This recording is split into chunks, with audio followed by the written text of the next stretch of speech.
Guys, welcome sa ating bagong lesson. Ito ang Love Yourself ni Justin Bieber. Sa lesson na to, matutunan nyo ang chords at saka yung strumming pattern niya. Pero bago tayo magsimula, kung bago sa channel na to, please pakipindot lang subscribe button, ganun na rin notification bell para maging updated ka sa mga gawing pang videos katulad to. Okay, ang verse natin ay ganito.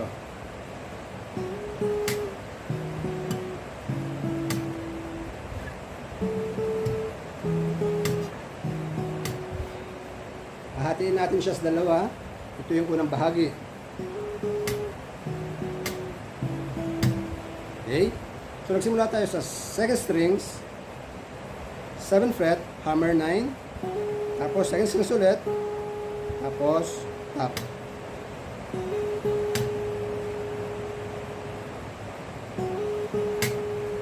Tapos, forma tayo ganito, 5th string, 6th fret, 7th fret sa second strings. Kalabit natin 5 and 2, tapos 2 second strings, tapos top.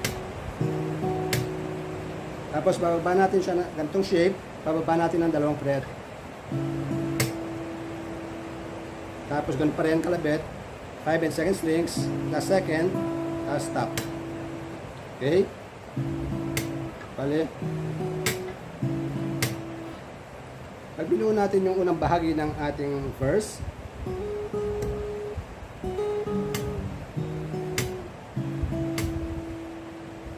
Okay?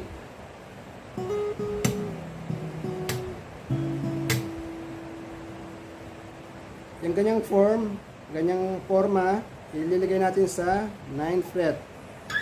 Ito na yung pangalawang bahagi natin. Okay? Yun ay 9th fret as 10 sa second. Kalabit natin, 5 and second pa rin. Tapos second,